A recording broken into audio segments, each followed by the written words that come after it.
For the June 21st, 2017 special called meeting, I would like to remind those in attendance to please silence all cell phones at this time.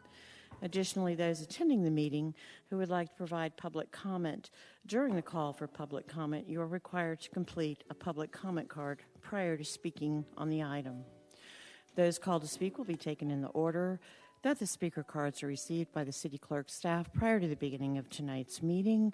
All speakers will identify themselves by name, address, and organization, if applicable. As I call roll this evening, please confirm your attendance. Councilmember Karen Thurman. Here. Councilmember Matt Koontz. Here. Councilmember Bill Luss. Here. Councilmember Joe Longoria. Here. And tonight, Mayor Lockwood, Councilmembers Burt Hewitt, and Rick Mork are absent for the record. Would everyone please rise for the Pledge of Allegiance? I pledge allegiance to the flag of the United States of America and to the republic for which it stands, one nation, under God, indivisible, with liberty and justice for all.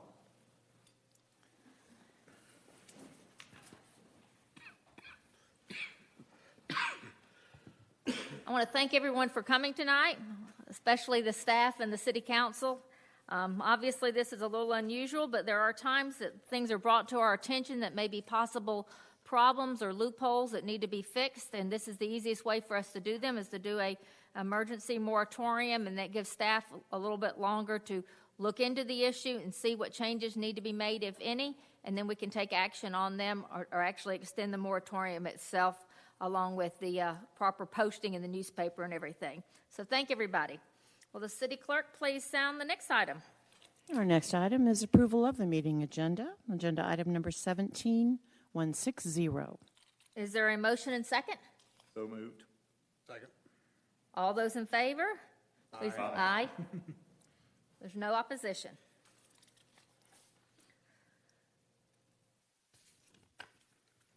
The next item is public comment. Do we have any public comments? We do not have any general public comment. Okay, then we will waive the reading of the general public comment rules. We will move on to new business. Will the city clerk please sound the item? This item is consideration of a moratorium on receipt of applications for land disturbance permits in Crabapple Form-Based Code Deerfield area. Agenda item number 17161. Okay, I believe, does staff have a presentation? Yes. Would you like to do that first and then get public comment, or public comment first and then the presentation? You. That's entirely your call. Okay. Well, I just didn't know if there was anything in the presentation that may answer questions that they might have. Why don't you go ahead and do the presentation first, and then we'll let them do public comment. Be happy to. Good evening, Mayor Pro Tem and members of the City Council. The staff has prepared a presentation to provide you with some background materials as well as zoning information. Is it up? Okay, great. And it's entitled, in terms of the moratorium for the Crabapple District, the use of buffers in the form-based code. And here are some questions that we have posed, which are as follows. What are the potential Crabapple parcels that would be affected?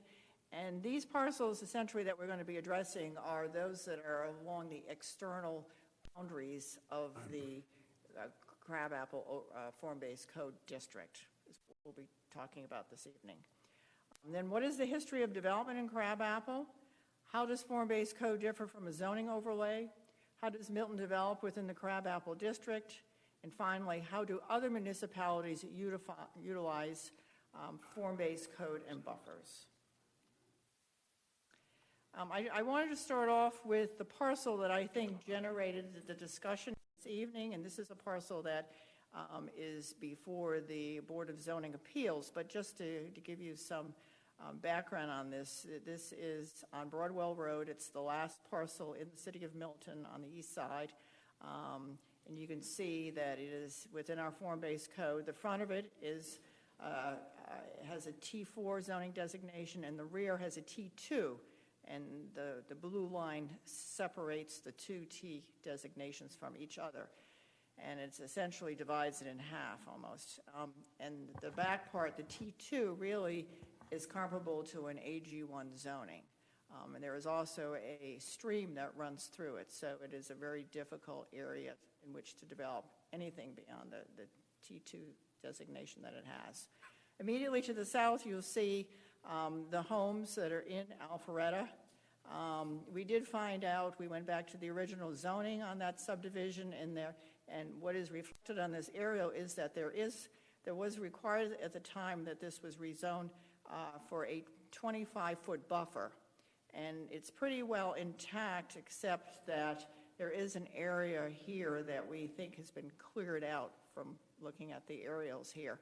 But other than that, there is pretty well an intact 25-foot buffer there. And I'll come back to this slide at the end, but I just wanted to start the discussion on this particular parcel. So we're going to move on to what are the other potential crabapple parcels that will be affected in the fact that we do not allow for buffers at all in the form-based code. And so as you get to the periphery, what are those other parcels that do come up against residential zones outside of the form-based code? And we've identified 3 others. And they are, the first one is on Arnold Mill Road, the second one is on Mayfield Road, and the last one is on Crabapple Road, and I'll go through each of those for you. The first one on Arnold Mill Road backs up to a commercial shopping center, which is the Kroger Shopping Center. And you'll notice there that at the time of the rezoning of this shopping center, they did put in place a buffer, and you can see it with that treed area there. And that is on the commercial land of the Kroger Shopping Center. So our site is just to the north there, and we feel that because it's already commercial to the rear, that it will have a minimum effect regardless of what type of development goes there, whether it be commercial or residential. It backs up to commercial. Is that currently a residence? It is currently a single-family residence. I don't know that it's occupied, but it is a single-family residence. But it has a form-based code on it for multi-mixed use. Yeah. Okay. Number 2 is a stone house that's just to the west of Cans. Cans is that parcel there with the 2 red umbrellas there. Across the street is what we affectionately refer to as the dirt pile. Okay, so we do have Alpharetta, and that is residential, and then residential down here, and then we have residential over here, and commercial here within our form-based code. Say that again now. The property to the west of it would be to the north. Right Did here. you say that's in Alpharetta? Yes. Yes. Yes.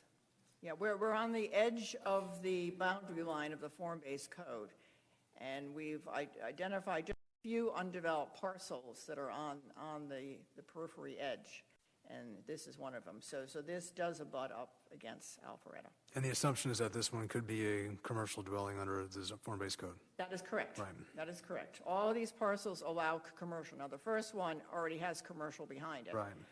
But this one does has commercial to the east on the other side of the parking area, but then there's residential around it, some of which is ours and some of which is in Alpharetta. So in that parcel that you have outlined there, there's no existing buffer between that parcel and the adjoining parcel in Alpharetta? That is correct. Robin did some research. Yeah. You can just Technically, when it was rezoned in Fulton County, on the site plan, it shows a 25-foot buffer.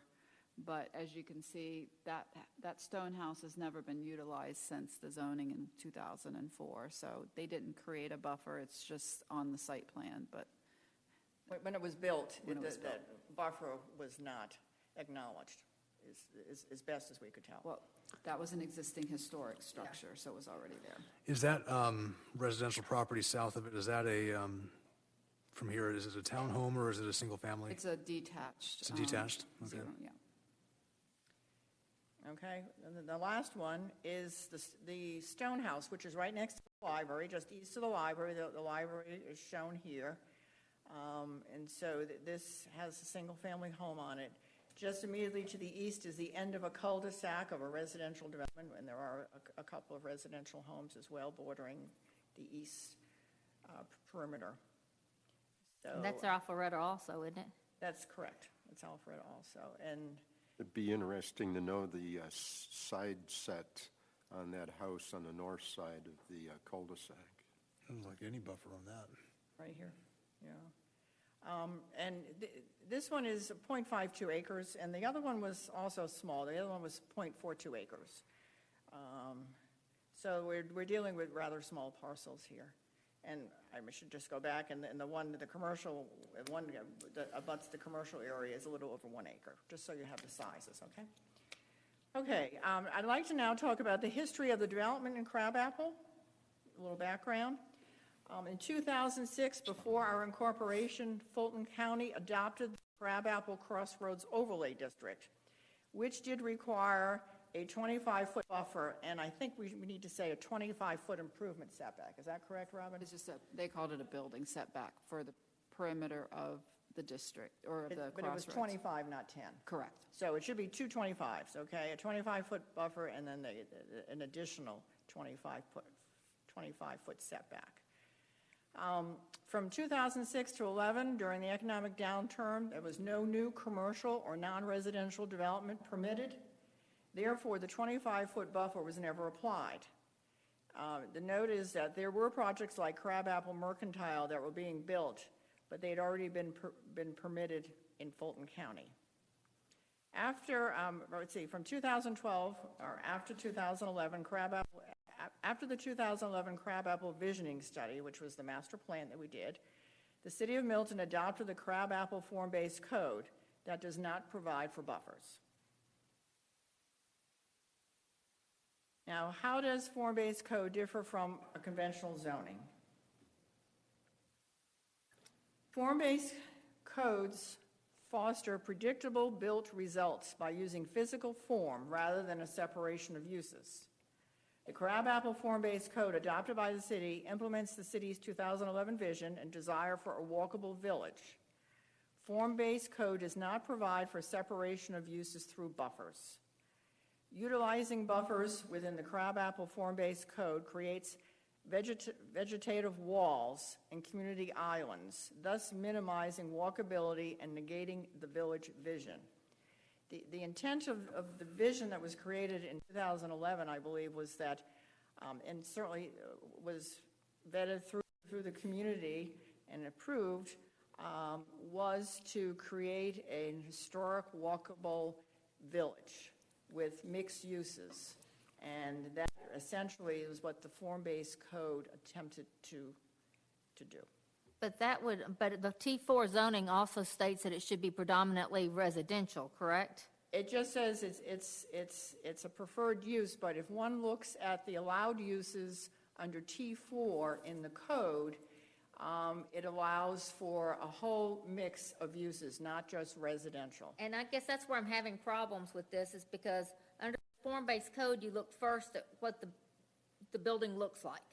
Yes. And if it's supposed to be predominantly residential, we don't have many predominantly residential structures in Milton that would be the size of most of the commercial structures are in the Crabapple area.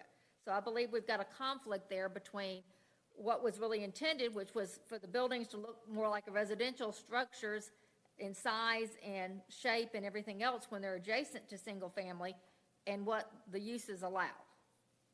Right, but maybe our city architect could comment about when we do a lot of these buildings, we do, from a design perspective, we review them too, so that they do fit within the fabric of this village that we're creating.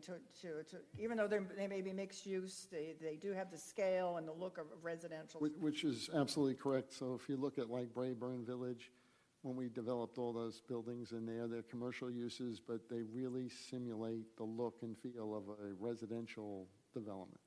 But what size are those compared to what size building you're looking at?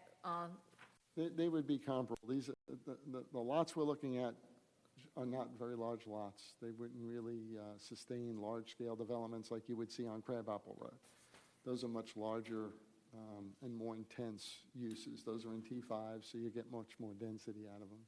So the same thing with the development pattern that's going to occur in Broadwell will ensure that those buildings have the look and feel of residential character and So what size size and buildings are they looking at for that area specifically? They're looking at footprints around 4,000 to 6,000 square feet.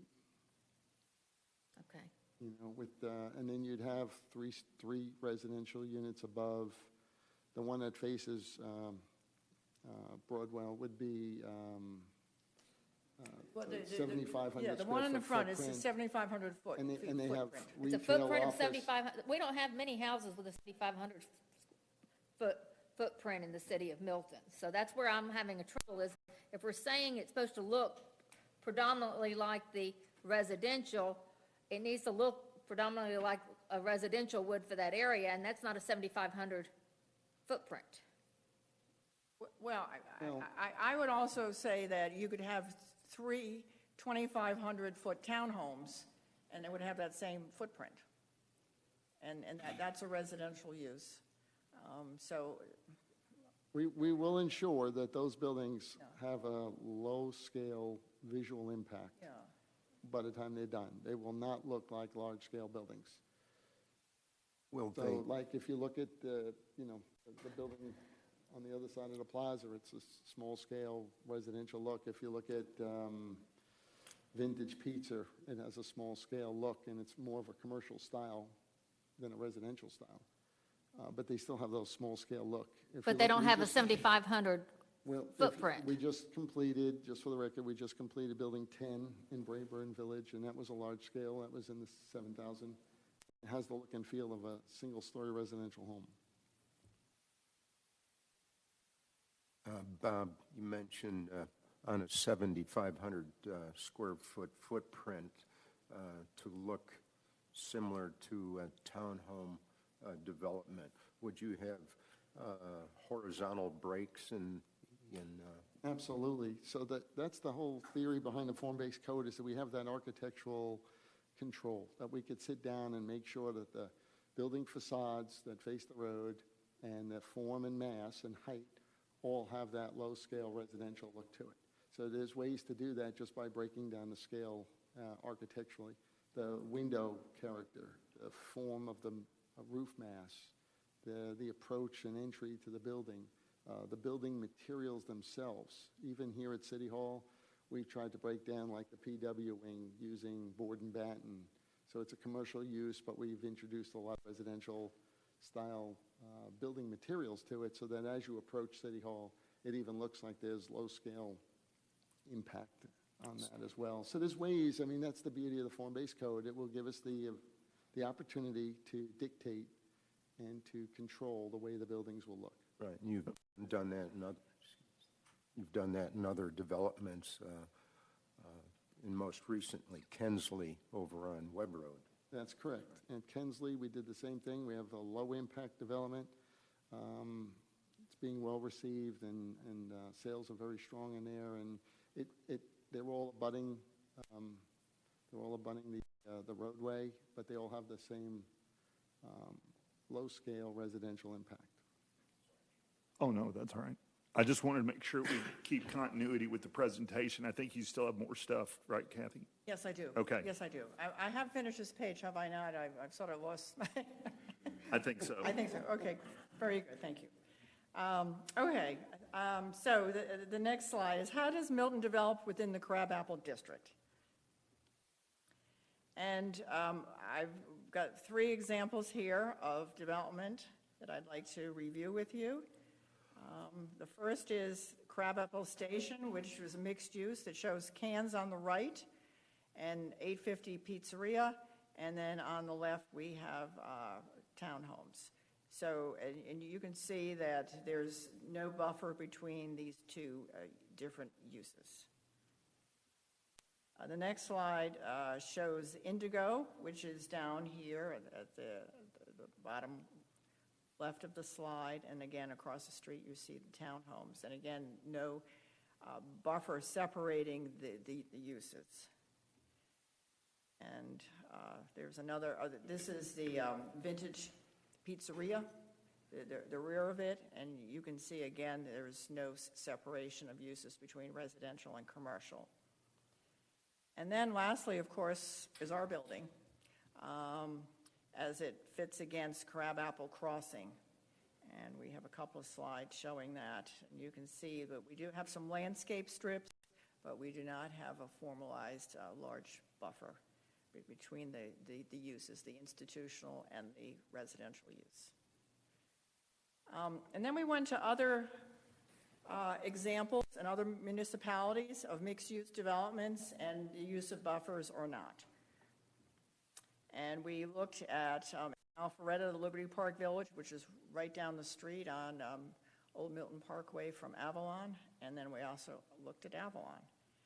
And Liberty Park Village shows the construction of the commercial, which is ongoing right now, and then it will be surrounded by townhomes. And we did look at the DRB application, and where there will be some landscaping separating commercial and townhomes, there's no formalized buffer included.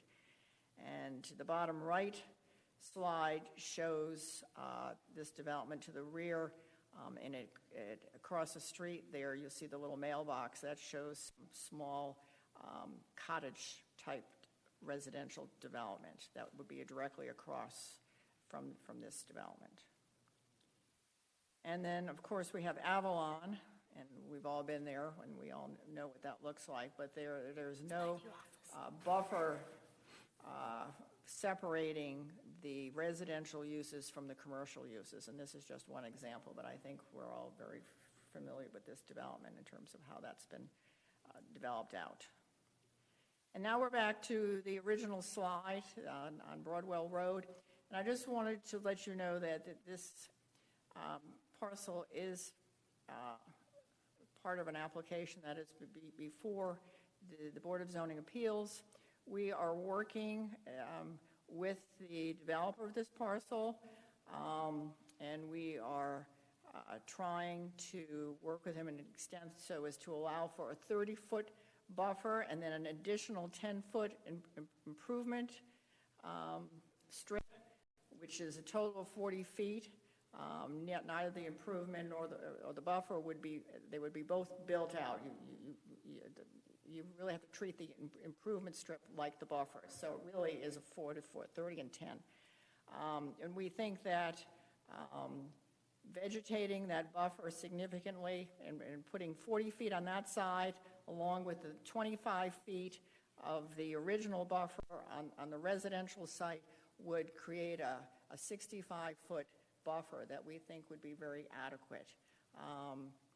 It would require also, though, that their request for a reduction in parking be granted by the BZA because there's no buffer requirement. He really can go in and build the proposed development that he wants to, and he would use the buffer strip to put his additional parking in, so he wouldn't have to get a variance for the parking.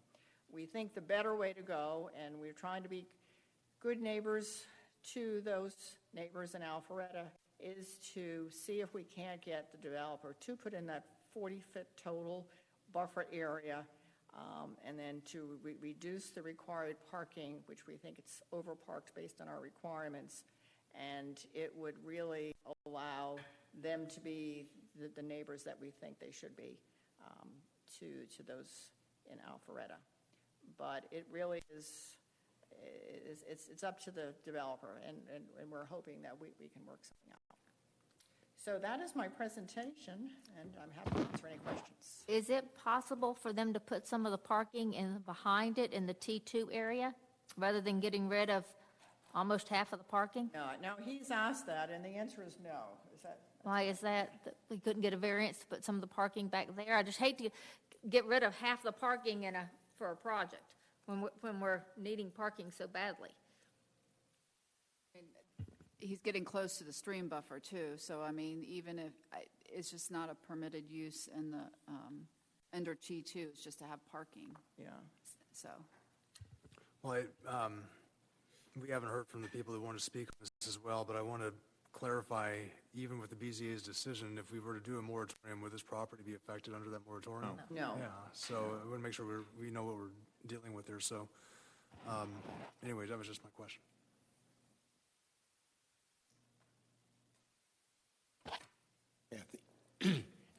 Kathy, could you go back to your list, please? Pardon me? Would you go back to your list, about 3 or 4 slides where you had about a dozen points on it?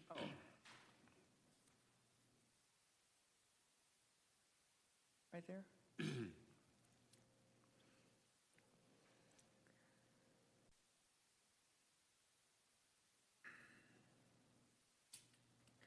Do we have any idea why we have the buffer requirement in Deerfield, but does not appear to be in Crabapple form-based code?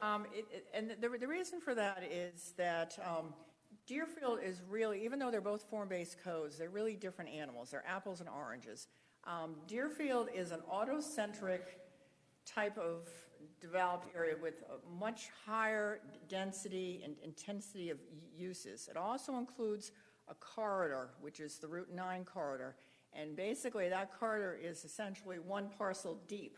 And based on the intensity of the uses and the density and the fact that it's just one parcel deep, that many of those parcels border on residential, already developed residential developments. And so we felt that buffers between different uses there would be more appropriate. You know, when you've got a Target shopping center bordering a residential development, you know, the use of a buffer comes in handy and really becomes essential.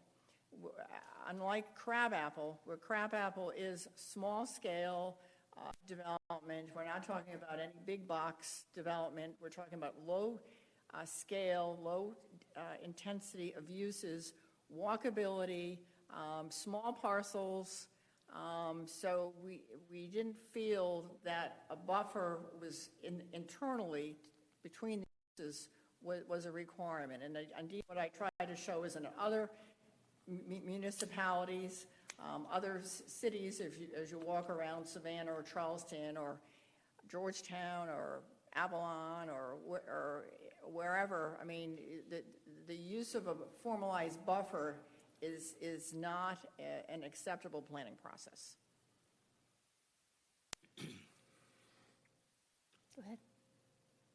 So on the other 3 properties, the one on the corner of Charlotte and Mayfield, there's essentially no buffer, or there's no vegetation on that parcel right now. Let me go back, if you wouldn't mind, right here. Right, except for the southeast corner.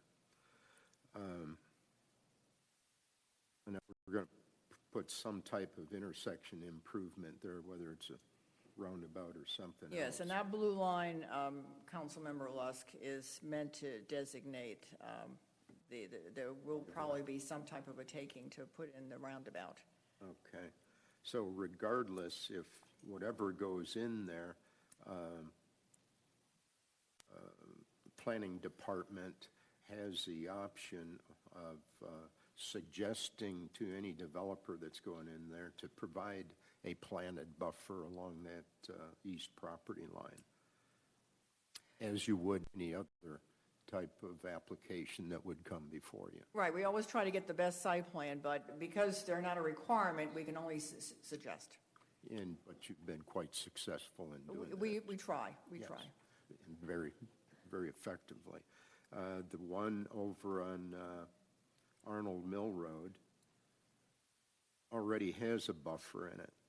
So if that were to be developed there in the future, I guess you could set conditions that a certain amount of that natural buffer be kept in place.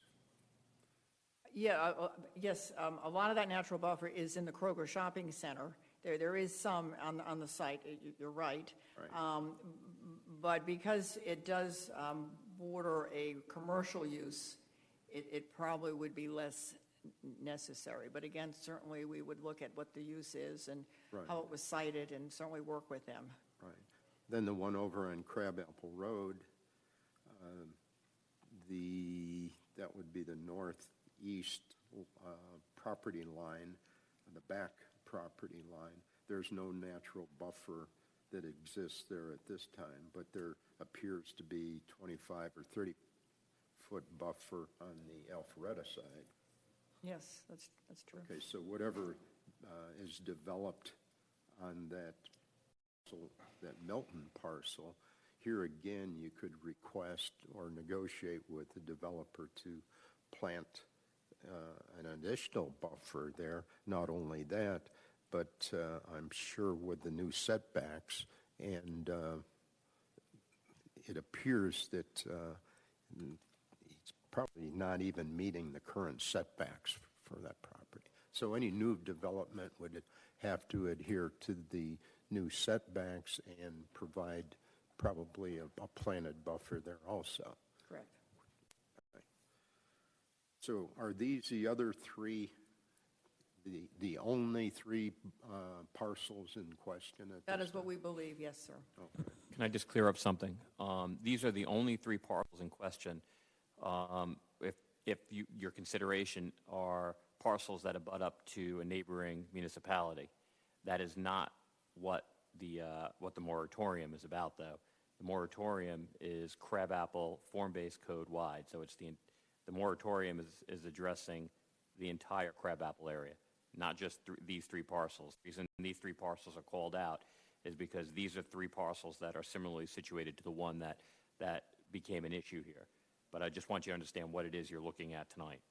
Correct. So any application coming forth beyond this date, if in fact this is approved, then would be put on hold or would not be accepted because of that moratorium.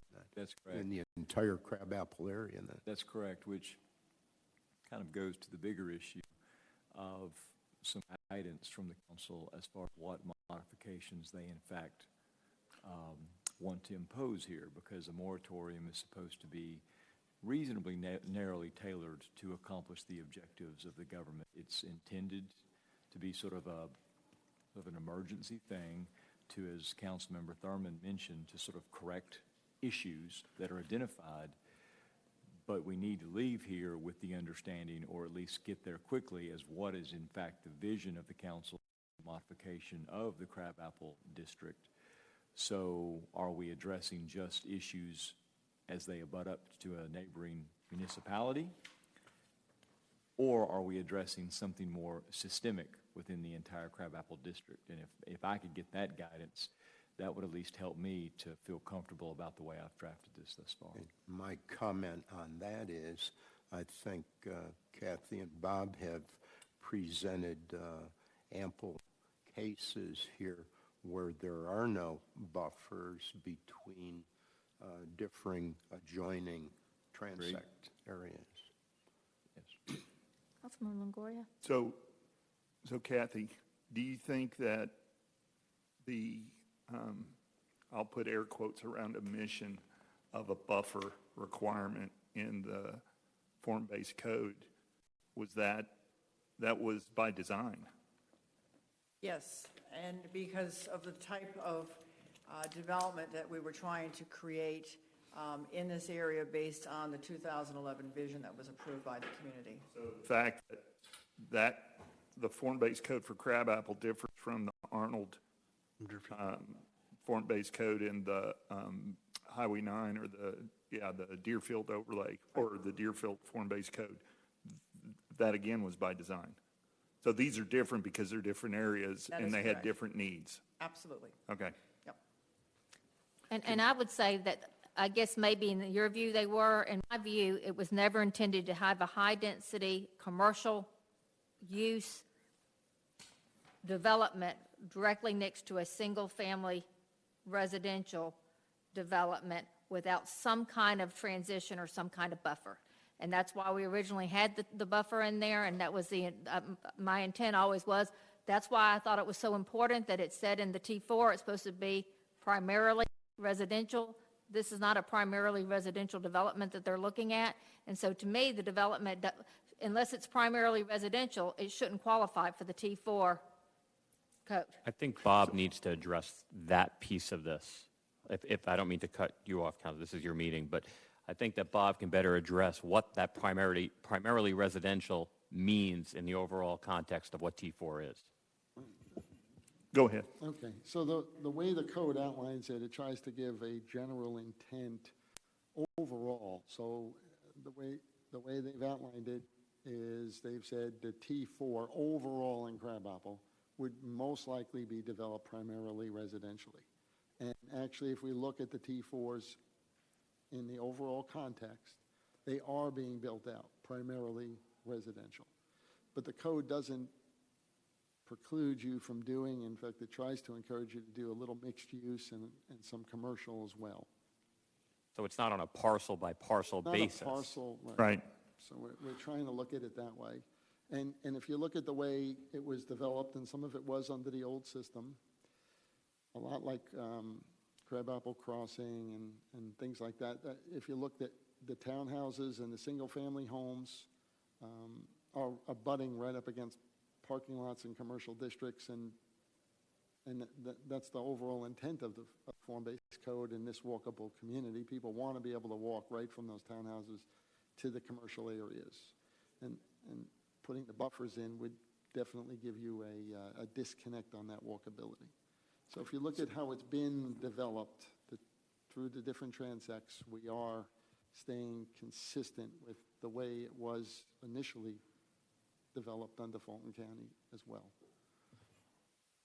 So can we hear from the folks with public comment so that we can then get back to figuring out how we take care of this? Okay, our first speaker is Roger Bauer.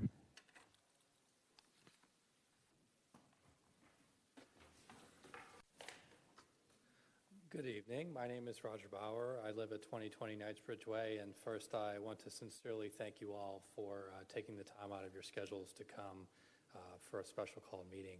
I did want to, before my prepared remarks, I wanted to just comment on a few things. Karen had a comment about the size of the buildings, and from what I've seen in the submitted concept plans, you're talking about two buildings, each of which are over, the second building is 10,000 square feet, and the first building, it's marked up on the concept plan as 7,500 and change square feet, but it doesn't count for the square footage for the 3 residential units on the second floor. So that is also another 10,000 square foot building. So I just wanted to clear the record up there. The other thing is that a few of those diagrams, I think what may be misleading is that, to me, I'd make a distinction when you're talking about something brand new, right? If this is a greenfield development, everyone knows what they're doing when they go into it versus, abutting to a property that's been there substantially longer. The other point I'd like to, at least offer a different interpretation is Bob had made a comment about T4 and he used the term overall. I'd ask you to look to the form-based code and literally read the form-based code. I think there is a misapplication there. I think there is an interpretation being made there that is not provided by the letter of the form-based code as it is written. So those are some points I'd like to make as we get started. I wanted to speak specifically to the buffer issue, and I understand from the city attorney and the city manager that you've recommended or advised the council that the moratorium could only be instituted on a going forward basis. But I wanted to make you aware of our current real life situation. And some of this will be retread, but I think the context is important from our own perspective. The owner and developer have submitted a proposal for a 30-foot undisturbed buffer with a 10-foot improvement setback, contingent upon a primary variance being granted to reduce the required number of parking spaces by 40%, okay? And also in that they want to do that and to support a 43% higher number of density units for the commercial buildings than is allowed per section 1.6 of the Crabapple Form-Based Code. So you're talking about 20,000-ish square footage of commercial development on a 1.5 acre parcel of land that's zone T4. So I just want to put that in context. The owner has said in writing that if we don't support the variance and support it's going through now, they will pull the parking space variance on the spot, and they will place the required number of parking spaces in a limited buffer that has been proposed in hopes that I can understand that. The implication of this was drawn out as Concept Plan B in last night's scheduled BZA meeting packet, and it contains neither a buffer nor a setback, but rather a small landscaped area between commercial usage that by the way, opens as early as 6 in the morning, and single-family houses. Both scenarios, in our view, are substantially detrimental to the quality of life for the reasons I mentioned during Monday night's public comments. And from what I've read, there is no current minimum setback required in the form-based code. So that means the builder could build 1 inch off of the property line if he so desired. And it's important to note that our residential community hasn't been in place since the late 90s, far earlier than this proposed development. And it's unlike scenarios where homeowners are buying houses adjacent to mixed use or to greenfield developments, knowing full on what they're getting into when they purchase it. The petitioner does not own the property under consideration, but rather has a contingency offer on the table. There has only been a 1-page concept plan submitted and discoverable through the open records process. There has been only 1 courtesy DRB meeting and no BZA meetings where this matter has been considered due to a deferral. There are no site plans, there are no landscape plans, there are no architectural renderings, and there are certainly no building permits. So from my perspective, they are very early in the process, which would limit any hardship from having to adhere to the intended buffer requirements that protect uses that are not compatible. We acknowledge that this property will be sold and developed at some point in time. In fact, we encourage the redevelopment of this property. We have met with the owner last Wednesday to share our priorities per the recommendations of the Design Review Board, and the only concession granted was to provide the minimum fence required with adjacent homeowners paying for any expense above that minimum floor. The owner of the proposed development has agreed to no other design changes at this point, especially as it relates to the buffer. From my perspective, the mission of the City of Milton is to take responsibility together to provide the best quality of life to those we serve, and that through excellent services to our neighbors, we strengthen our cherished sense of community. We believe that the City of Milton, through its charter, is empowered and is expected by its voters to ensure that any development, especially one in an early stage, does not cause a substantial detriment to the public good, and that substantial justice is done. Thank you. Yes. Can you state your address for the record, just to make sure? Yes, ma'am. 2020 Knightsbridge Way. Our next speaker is Sally Hildebrand. Hello, thank you again for coming tonight. Thank you, Ms. Field, for that presentation. That was helpful. I live at 5115 Jean Keeler Drive, Alpharetta, Georgia. One thing I'd like to throw out there is, while she did the 3 properties, I think you're going to have the same issue inside the Crabapple area when you do T4 next to T2. I understand the concept of what you're trying to do with the form-based code for harmonious and orderly growth, walkability. My concern is how it's being interpreted and implemented along with the allowable uses, because I believe there are issues that will arise that will be contrary to the harmonious and orderly growth. I understand the mixed use you're trying to create, and the only definition of the areas to be developed is the T4, which states primarily urban, fabric, and mix of houses and townhouses with scattered commercial activity, defined as office, retail, lodging. But it doesn't state how it's applied by parcel, by zone, by overall Crabapple. There doesn't appear to be a definition of how the process is implemented or achieved, like the comprehensive plan, would like 20% office, 30% commercial, so much retail, residential. How are proposed developments evaluated for impact to what is nearby? If it doesn't have to be rezoned or require a variance, the area residents won't even know about the development and have no voice on the impact to them. I know you had community input up front, but the wide range of interpretation of the code and uses we saw, area residents may not even realize what could be next to them. It also doesn't appear that the city has a process or power to have the development change their plans to diminish impact in the surrounding area, except in design and form in the development. Staff has been very helpful to make recommendations to lessen the impact, but these are only recommendations. There is no rezoning. So does the developer have to follow those? What if the developer changes his mind down the pathway of the development? What if it's sold and the new landowner takes over? There are no requirements tied to rezoning, so they could change and add parking at a later date into the buffer. I was also shocked to find a fitness center in the allowable uses under T4 under general services. This is a heavy commercial use, especially if it's a 24-hour fitness center. And I could not find any restrictions in the form-based code on the hours allowed. Then I was surprised to find in Table 9 under T4 that office is actually not allowed. If you don't have transition of use and density under the form-based codes and don't allow for public input, how is the City of Milton handling impact to the surrounding parcels with the future developments? In T4, the minimum rear setback, if I'm correct, is 3 feet.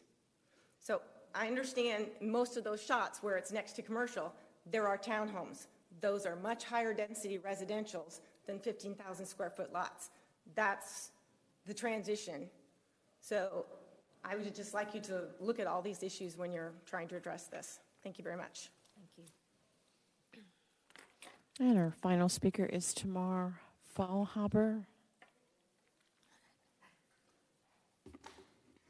Good evening. I'm Tamar Faulhaber. I live at 2040 Knightsbridge Way,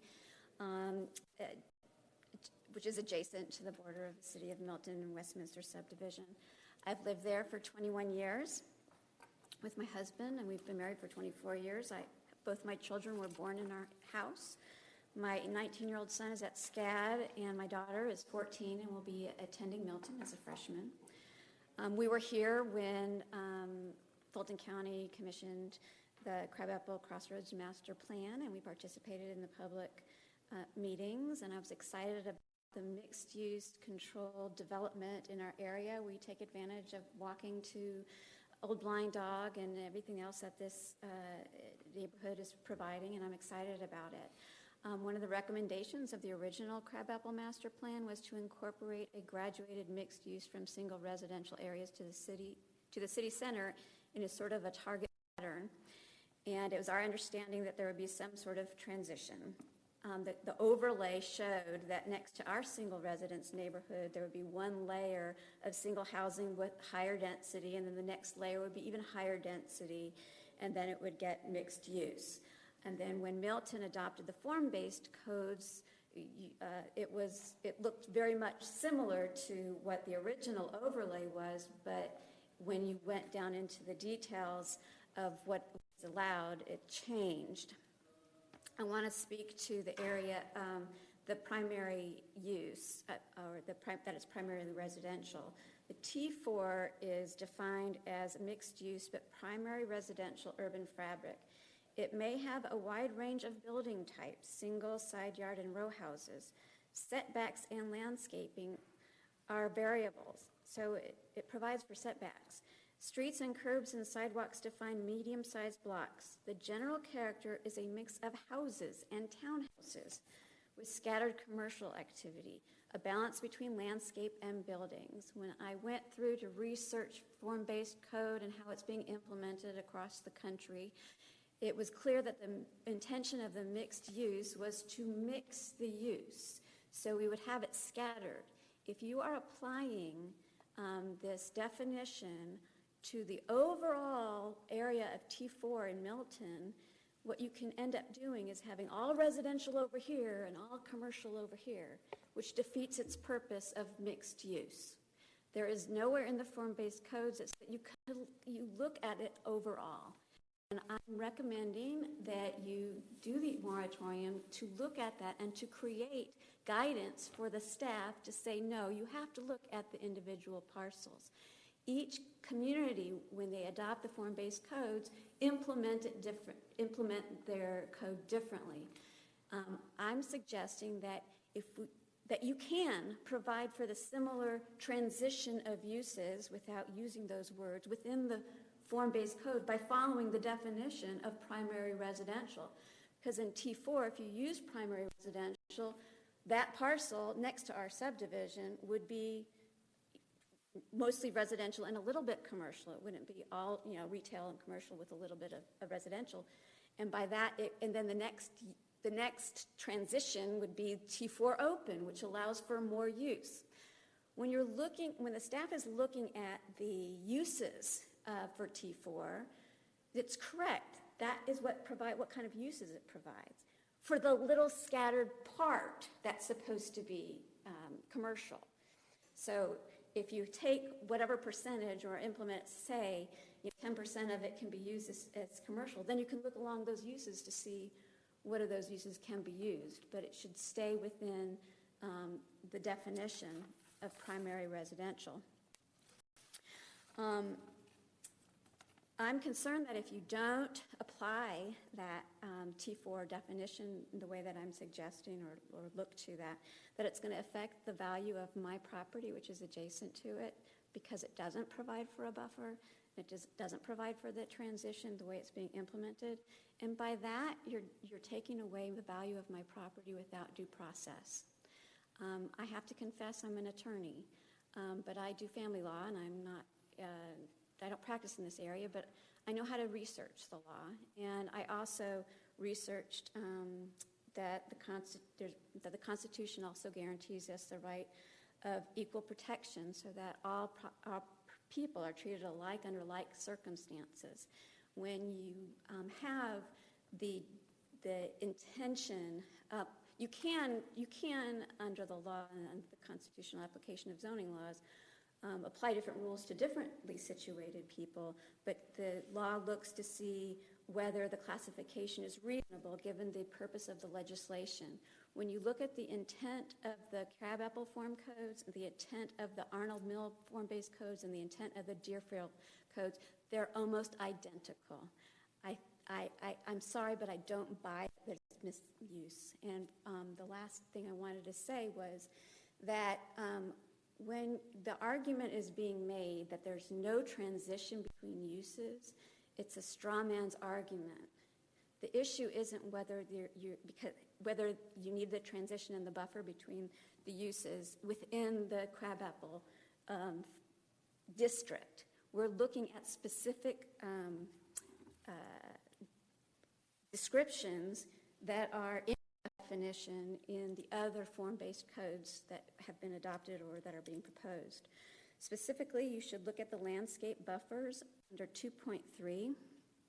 Under the other form-based codes, 2.3.1 states the requirements of section 64-237, which is all the rules about buffers, shall not apply to property within this district except as set forth below. Under Crabapple, the except as set forth below is deleted.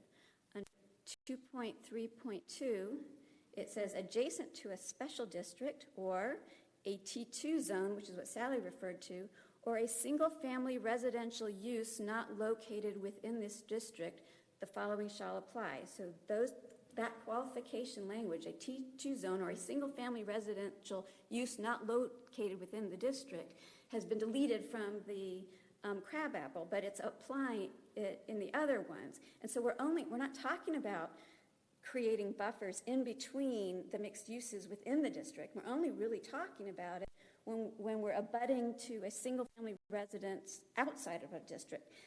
By having that, you are protecting the value of the property of your neighbors who don't have a say and an ability to come in and talk about it. That's why it should be implemented. If it isn't, I'm afraid that the Crabapple form-based code violates our equal protection under the Constitution. And for that reason, I would please request that you grant the moratorium, that you allow us some time to do some research both legally and on the purpose of this.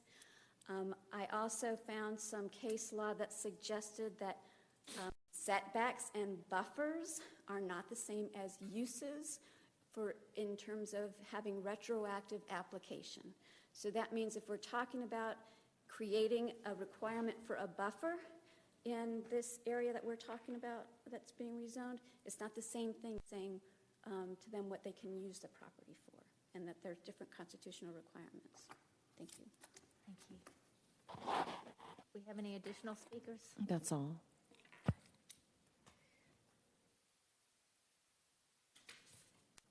You have any questions for Yeah, staff? I do. Kathy, so can you remind me, because I think it was a while ago, when did we pass the form-based code The for crab- crabapple? The crabapple, what's, 2011. June 2012. I remember in the work that we did leading up to this, there was a lot of involvement from citizens, both people that lived in Milton, people from the surrounding areas, and I do remember quite a bit of conversation. I don't remember the buffer issue as being one of the things that got raised and was discussed at length. I remember other things, but I don't remember that. Can you refresh my memory? Was there concern or discussion at the time that we passed the form-based code about the lack of buffer requirements? Not to my memory. I'll ask Robin as well. She sat in on those. Do you? No. So, I think part of that may have been because of the primarily residential component that we thought would be in T4. So it would not be as much of an issue if you're going from single family to, another residential use other than going from single family to commercial. so since 2012, I mean, how much development has taken place in that would have been guided by the form-based code in Crabapple? Well, we've had several residential developments that have taken place. We have the two commercial buildings on Crabapple that are that way, in front of City Hall. We have City Hall. What else? We have a new office building in Brayburn that's going in. Yeah, well, and we don't have to go down the list. I was going to illustrate a point that we've had activity. Yes. And we haven't heard about this issue until now. Is that a fair statement? That's a fair statement. Okay. Do you think that when we moved to the form-based code from the original zoning that was in place for Crabapple, was there a substantial change in how we were going to manage buffers? In other words, did the original zoning have all the buffer requirements that were there for every other part of Milton? Well, we're looking at the Crabapple overlay that was in place previous to the form-based code, and that did have buffers included within it. However, through my slides, what I wanted to show you was that for various reasons, including variances, those buffers were never implemented. They were never put in place, so that there was the separation between the commercial and the residential uses were without buffers. And that intent really got carried over in terms of the form-based code, and that we felt that the use of buffers was not something that should be promoted because of the type of historic walking village that we were trying to create through the use of the form-based code. Okay. There were two statements made by folks that just provided public comment. The first one was that there is some amount of misuse that's taking place in the interpretation of the form-based codes. Do you agree with that? Do you think that there is some type of misuse that's ongoing right now? I don't agree with it, and let me just give you some points of fact in terms of the difference between the T4 and the T5. And the T5 is a much denser development designation, and that really is along Crabapple and Mayfield Road and a little up Birmingham, and it's to create a main street, and you can see it with our two new Crabapple Mercantile buildings as they line that street, is to create a main street type of development. The rest of Crabapple, we've got some T2, but most of it is T4. And the difference between a T4 and a T5 really is in terms of intensity of development, in that the per acre allowance in a T4 is 5 units to an acre. And as you know, we translate that unit to be either one housing unit or 2250 square feet of office or commercial. Right. Or retail. So that's 5 units. The T5, which is that main street that we've tried to create is 9 units to an acre. And then, of course, there is an allowance for additional units for either of those if you use TDRs. But it's basically the 5 and the 9. So it was an intensity of use in terms of the differences as we define the T4 and the T5. The second comment had to do with following our own recommendations related to what we discussed and what we demonstrated as part of the open venues that we provided during the master planning project. Do you think, and I would classify this as, the bait and switch, did we say one thing and do another when it came to what the plan actually provided for, what the form-based code actually provided for? Or did we follow substantially what we had laid out and presented to the citizens that were part of that process? Part of the master planning process, right. Yes. The code, the form-based code, the implementing tool to implement that vision that was approved in 2011. And our code writer that we hired to write the form-based code, and I remember those meetings where he met with the staff and we tried to as the best we possibly could, to translate that plan into a code and to best meet the intent of that plan. Okay. Any other comments? Kathy, referred to the southwest quadrant, Broadwell Road, south side of Crabapple Road, and essentially the majority of that was designed and built prior to the incorporation of Milton in 2006. And would you say that essentially in our form-based code that we've followed pretty much those design standards in our current form-based code? Yes, in terms of scale and design, we did incorporate that development pattern that was already in place is really what you're saying. And yes, the intent was, as we did to some of the other residential areas in the Brayburn area, for instance, that was already developed, the intent was to take that development in terms of scale, design, circulation, and to really make it part of this village that the intent was to create. Okay, so addressing the buffer situation between the different uses there, I don't recall, even though I was on the board back during that period, I don't recall any required buffers between the different uses at that time. And if they were, apparently, they were either ignored or allowed. I'm not sure what's the proper case. Yeah, that has been our finding. Now, Robin will tell you that she has the original zoning from that overlay zone that was in place, and it does show a requirement for buffers. But as we drove around taking slides, we didn't see that establishment of a buffer between the residential and the commercial.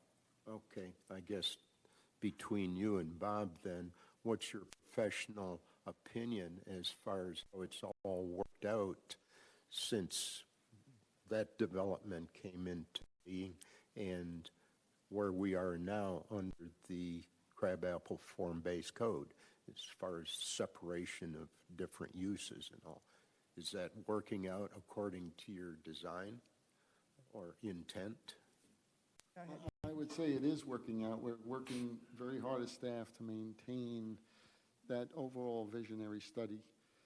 The balance of residential and commercial is being broadly applied, and the balance is correct. The real estate is extremely desirable. It's selling for far greater numbers than when I first started. The desire is incredible.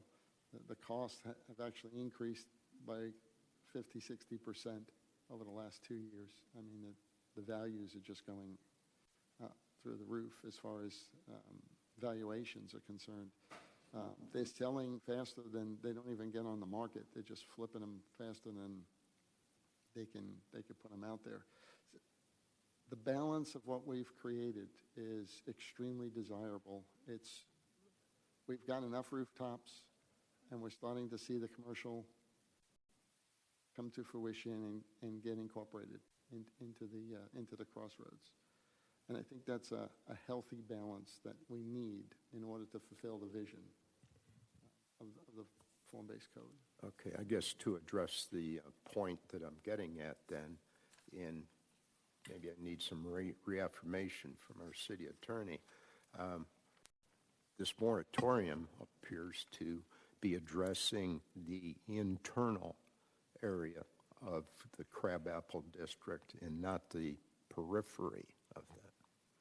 Moratorium would address the Crabapple District in its totality, both internal and external, which was the direction that we got on how to draft it, which is why I had stated previously that to the extent we need to focus it, let's do that, or if we want to keep it wide open and we're going to take the cork out of the Crabapple District and look at a lot of it, that's fine as well. I just wanted to tailor it as narrowly as I could tailor it.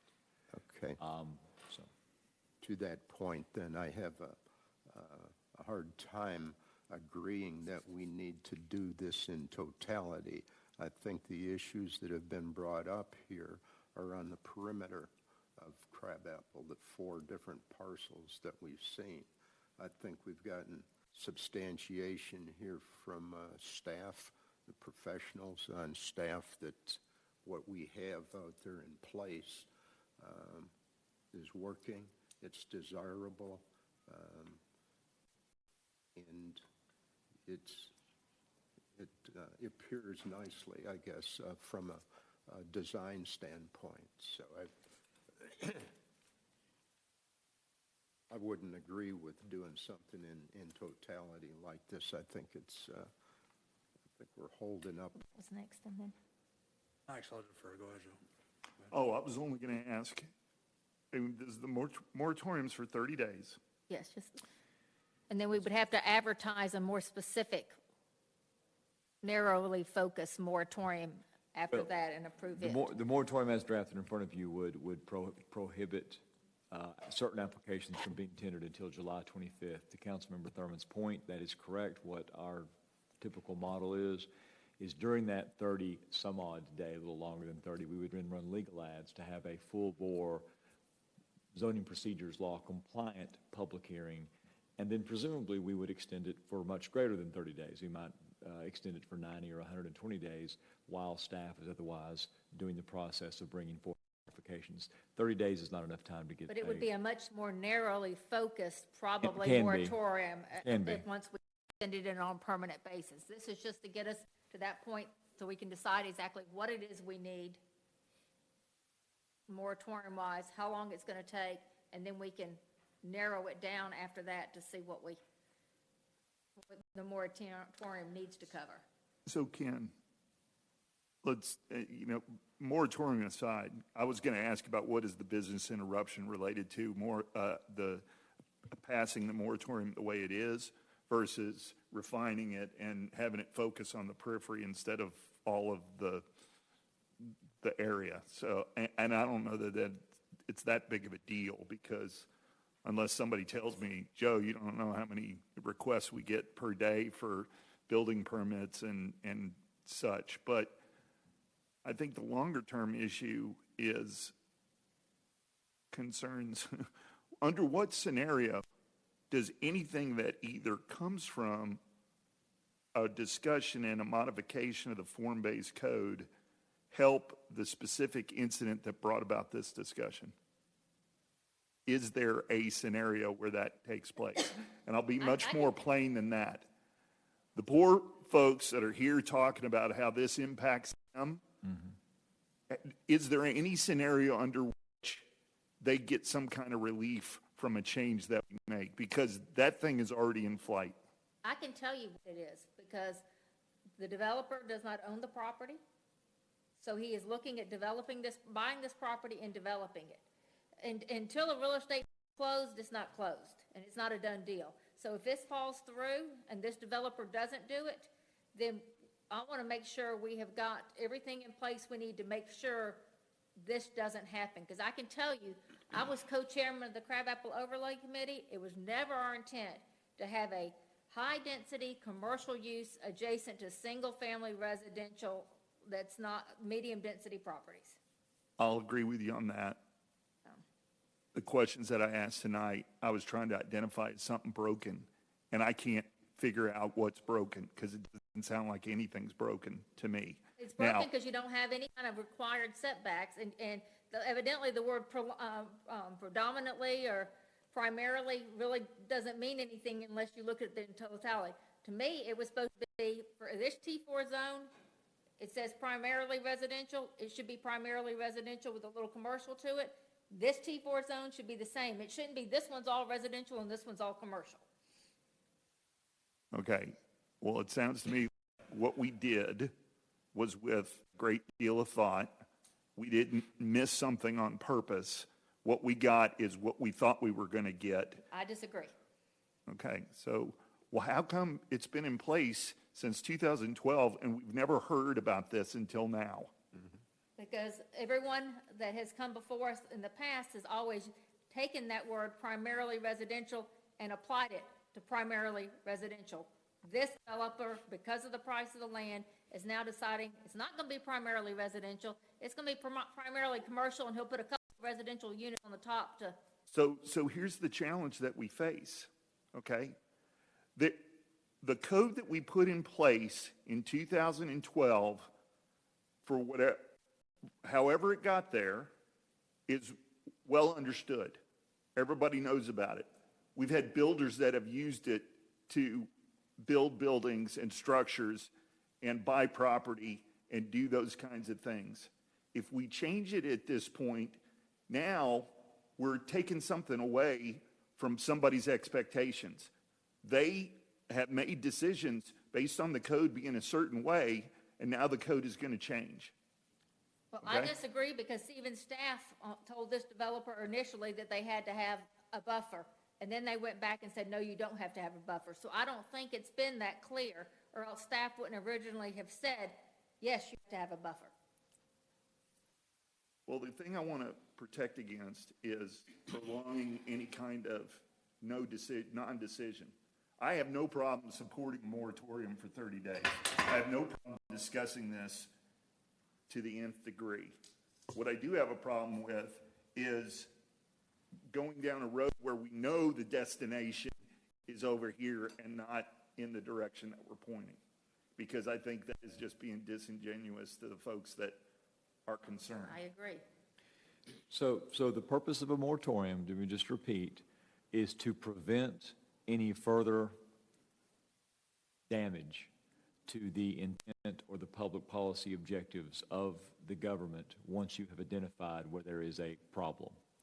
So, I mean, I know that probably sounds redundant. This is not our first rodeo when it comes to a moratorium. We've done this before. But we have put one in, and Councilmember Thurman's and to Councilmember Lusk's point, we have aimed for a broad funnel, and then as we begin to distill the objectives of the council, we typically do tend to narrow it. So we are only prohibiting and doing, harm to those that want to develop in Milton. We're only capturing those in the net that we need to capture is the point. And that other folks that need to move forward in the LDP or the permitting process can move forward. That is the objective. So if we want to aim broad at first, which is what you have in front of you, that's fine. If you want to aim narrow and only identify those couple of parcels, we can do that. But once we do that, anything else that's a problem, we won't be capturing. Right. And they'll be able to continue. And my thought is, it may be that we don't have the right uses being allowed under T4. I mean, the fact that you could have a 24-hour fitness center going on a property, but not an office, that doesn't, to me, something doesn't make sense. An office to me is a much lesser use than a commercial unit, commercial use that's open 24 hours a day. So, I mean, if we're going to do this, I'd rather it be broad for the next 33 days, and we can narrow it sometime during that 33 days to what we decide it needs to be to make sure the intent is there.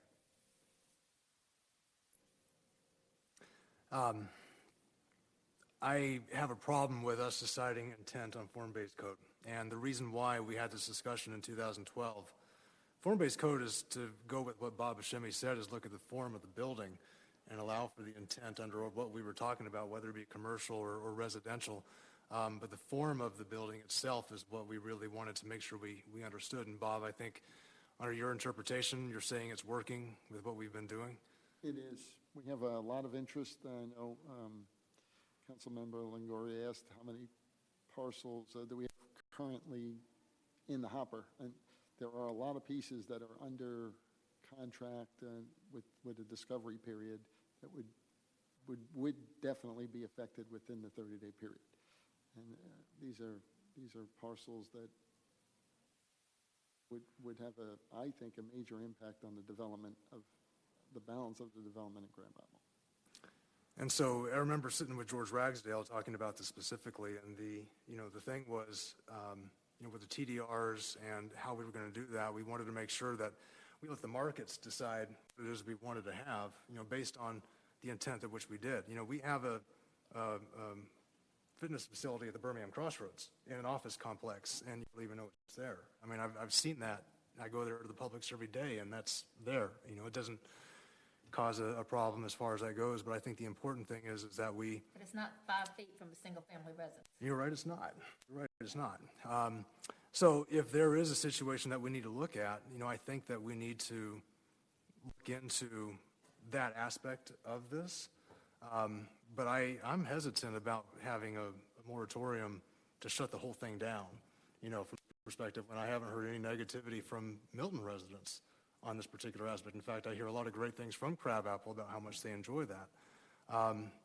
So in this particular case, and I also don't think it's a good idea for us to pass legislation or to do something to try to stop something. I think that's disingenuous for those who are looking at our laws and coming to us in good faith to do business with our city. I don't like that. That comment made me very nervous on that. I think that we have to have an element of structure. What I do like the comment that we made, Bob said, we are working with the developer on behalf of our neighbors, right? And you're saying that's going well as well? That is correct. So, we have people sitting down at a table discussing concerns and problems and doing that, and that's I think that's a valid thing to do. I worry about legislating our way out of these problems when we have something that's working. That's just my concern. So, what form-based code was a free market solution, which I'm very much a free market guy, to make sure we determine that the form of the buildings are as they ought to be. It's working as far as I can see here. I haven't heard any negativity from Milton residents on this right now, except for you. You're the only one. So I've been working on Crabapple for 25 years, so I just know that wasn't ever our intent, was to have a high-density commercial use adjacent to single-family residential. And I can understand the difference between Deerfield and Crabapple, because for walkability, you're dealing with the law of scarce resources. You have to deal with property rights in order to be able to move the buildings in a certain way to achieve the walkability. That's what that is, right? So if we have buffers, we eliminate walkability. We eliminate small pocket parks in Crabapple. We eliminate, the trails or whatever that we can put in there. If we do that and we start instituting buffers on that, I think we run into an issue of the very design and the concept of what we wanted to do in Crabapple, which we're already doing, right? Those are all correct things. Yeah, that's exactly what it is. So that's the reality I think I'm trying to weigh here to understand this. So those are just my thoughts. To state it more simply in my terms, I guess, we've identified some issues with some properties on the perimeter of the city. And I respect their concerns, the residents in Milton or in Alpharetta. And I think we have an opportunity maybe to address those. But on the other hand, I would be reluctant about shutting everything down within the interior of our city limits for the sake of looking for a problem that may not be there.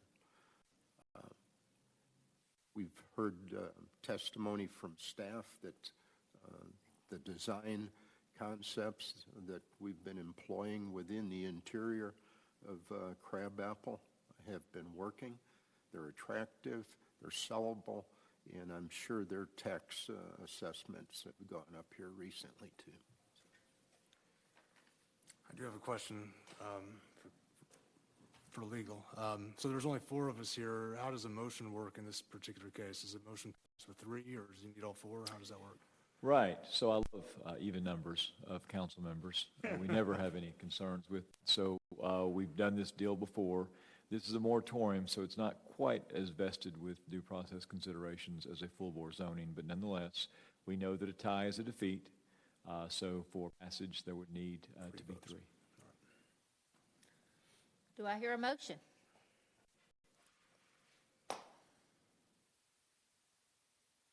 All right, well, Put glasses on, it looks like you're ready to make a motion. Yeah, I would say that we need to, or I move that we pass a moratorium on receipt of applications for land disturbance permits in Crabapple Form-Based Code Deerfield area, according to the document that was provided by the city attorney, and to, it states in here when it ends. It does. Okay, do I have a second? I'll second it. All those in favor of the motion as presented? Aye. All those opposed? Nay. Do we have another motion? Councilmember, that's correct. So the matter is still pending and the deck is cleared. I'll make a motion that we approve the consideration of a moratorium on receipt of applications for land disturbance permits in Crabapple Form-Based Code Deerfield area for all properties onto the exterior of the Form-Based Code area. Would you say exterior or perimeter? The perimeter of that's fine, perimeter of the Form-Based Code area, not the, Said Deerfield, I think she means Crabapple. Right. Councilmember, you said Deerfield, you meant Crabapple, of course. well, it says here, Does it it say says Crabapple Form-Based Code Deerfield area is what this says. That's why I was Where? looking at that. Oh, wow, I think I read that too, and, Yeah, oh, is that's that why why, you guys wouldn't support it? I Yeah. get it now. that's why I said that, is because I want to make sure that, is it supposed to just be the Crabapple area? Let's Yes. omit any reference to Deerfield. Let's Okay. keep this on Crabapple.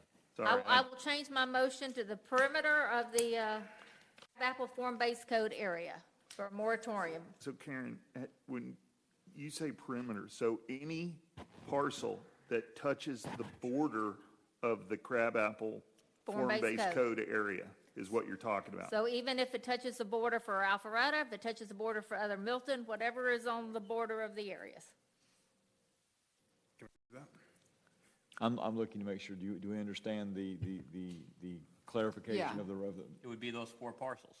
Well, it Well- would include other ones, but to be honest, anything that abuts, we've looked at the other parcels that are abutting outside the form-based code within the city. They're mostly T2s, T3 residential. That's okay. I mean, it's not really a big issue if that's That's the way we do it. the desire of the council. Bottom line, staff understands, and that's Okay, All right, I can second that. okay, I have a motion and a second. All those in favor of the motion as presented, please say aye. Aye. There is no opposition. The motion carries.